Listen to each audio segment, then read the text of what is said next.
Okay, I'm going to try this again. Thank you all for being patient. If you saw me here and I started to introduce this concept and then all of a sudden I ghosted, that was apparently because Facebook took away my camera and mic in the middle. But I did go on talking to myself for about 10 minutes there. So um, now I'm back after a lovely little inner dialogue and talking to myself. Now I get to talk to you guys and try this for the second time. So thank you for all of you who are showing up for the second time. And I did want to announce that my goal is to really show up live once a week and specifically every Friday. So this week, I'm going to be sharing with you a 3-letter word that you can use to hack anxiety that's super, super powerful.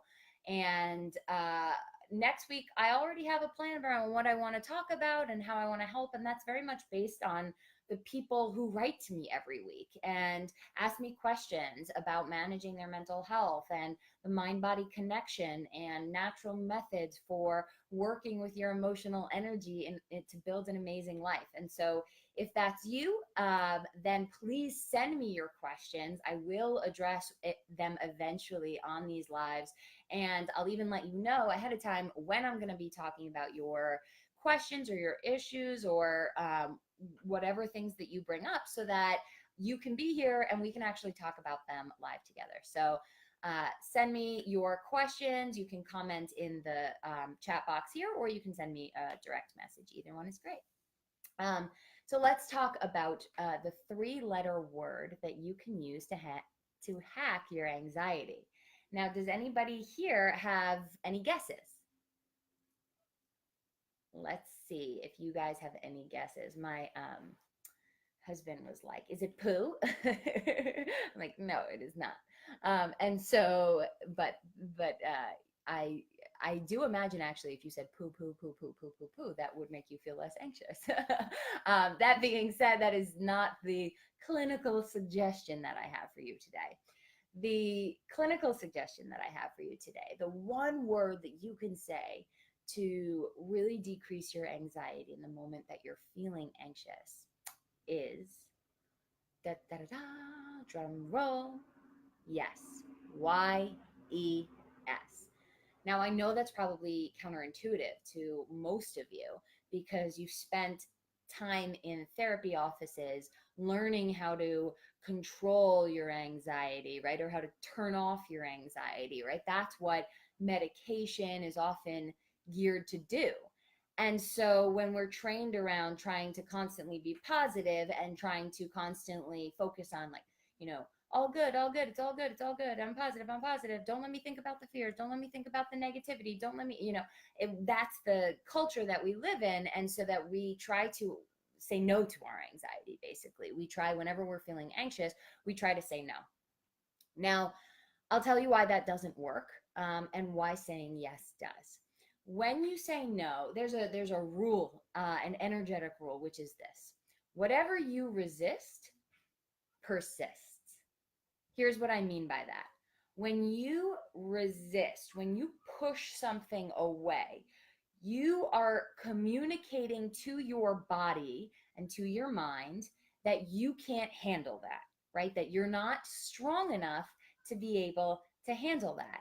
And so it registers in your brain as something that you need to be fearful of, something you need to worry about, because clearly you can't handle it. That's why you're resisting it in the first place.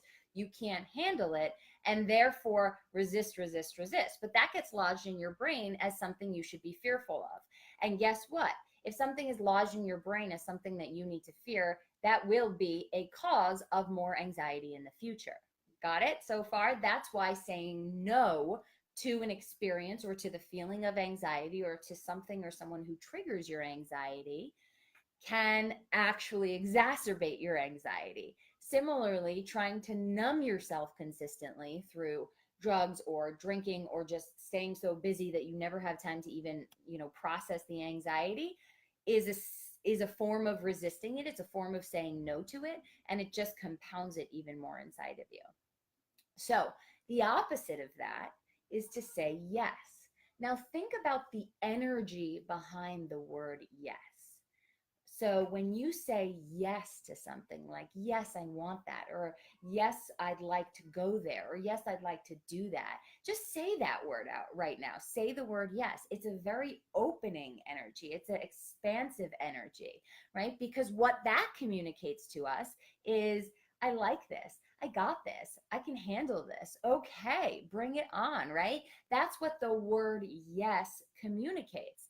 And the reason that neuro-linguistic programming is such a massive part of all personal development right now is because the words that you choose to use deeply, deeply, deeply inform the way that you're feeling inside.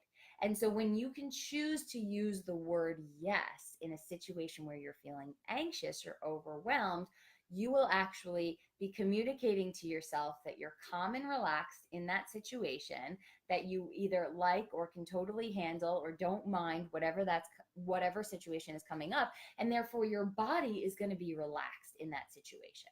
So for example, when I had chronic anxiety, I used to get such bad anxiety whenever I would take tests in high school and college, and I had to have a separate room for my test because I would literally bite my nails off, bite off all the pencil, bite off all the eraser, like chronic, terrible, shaking, couldn't finish a test, had to throw up every second, anxiety.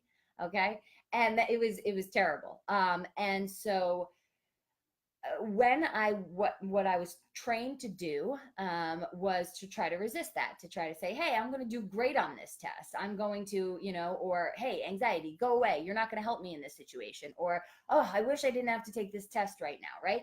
That's all forms of saying no. That's all resistance. So guess what that by the time I actually sat down to that test, I hated my anxiety. I hated the test.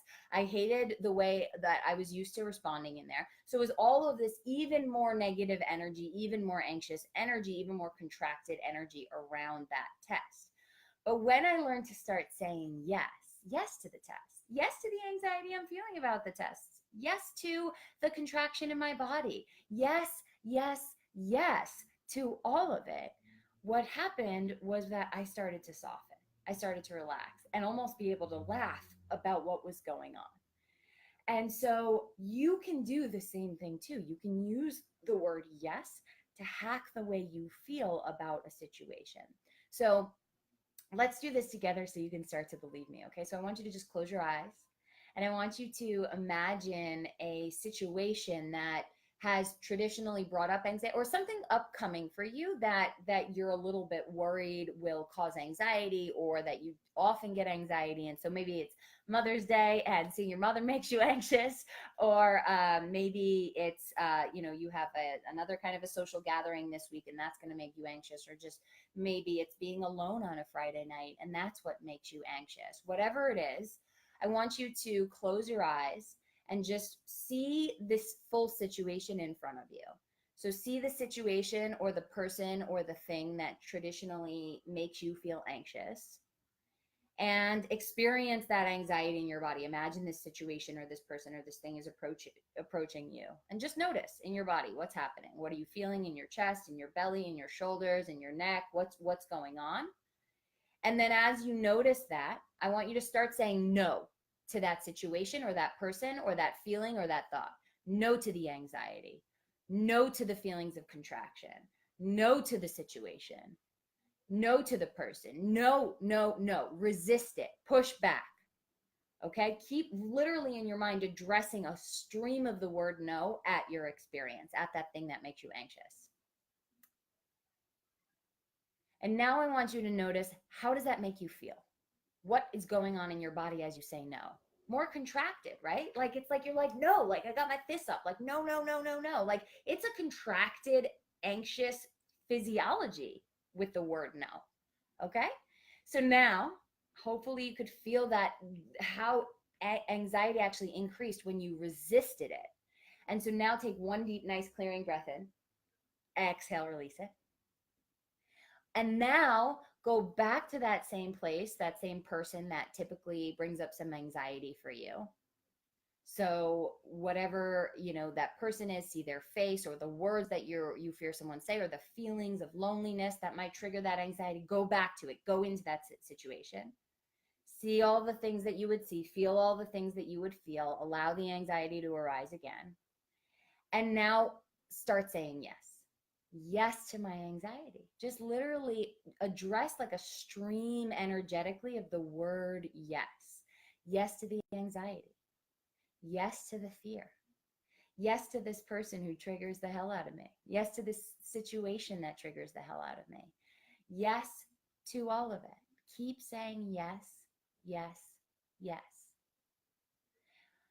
Now, notice once again what happens in your body as you start saying yes to your anxiety. You allow, right? You're communicating to yourself, yes, I can handle this. Yes, this is no big deal. Yes, I'm willing to work with this. Yes, yes, yes. That physically opens you up and physically calms down your nervous system. And so it's the fastest way to hack your anxiety, to stop resisting and start allowing by using the word yes and energetically offering that to yourself over and over. When the feelings and the thoughts start coming up, you can totally change the way you relate to a situation by changing the way that you talk to yourself, and therefore the way that you're feeling inside when that trigger comes up over and over and over. So remember, here's your takeaway: whatever you resist persists, and whatever you allow will calm down. So that has been one of the biggest tricks for me when I have a situation or a person or a thing that brings up anxiety. I hope this is of service to you and can lead you into a really calm and beautiful weekend. So like I said before, if you have questions, please put it on the comment box here. And for those of you who are not already in my incredible program, Freedom from Anxiety, you need to be in there if you're somebody who's struggling with your mental health. It's an incredible program. It teaches you the 5 natural steps you have to take in order to be able to really gain freedom from anxiety for your life. This isn't a short-term coping solution. This isn't about, just finding the right supplement and trying to run away as fast as you can and wish it never happened, trying to get back to some old version of you. This is about learning how to honor your mind and your body and your soul in a way that will heal you permanently and make you live a more fulfilling life than you could have ever imagined. That's what anxiety did for me. It was always a map that I never knew how to read, but it was a map to how I needed to heal my heart, how I needed to heal my body, and how I needed to heal my soul by living in greater alignment with my true values and my authentic calling. And so I train you on how to use your anxiety as a map to your own best life. And in the meantime, of course, you learn to manage your mental health. You learn to feel amazing and work with your own emotions. It's an incredible healing journey. And so I'm going to put the link in the comments. I hope to see you guys there in the course. You can join anytime, and we have live calls every other week. But don't miss this course. It will truly change your life, and as it has for so many others. So I can't wait to see you there. Have a great weekend, guys. Bye-bye.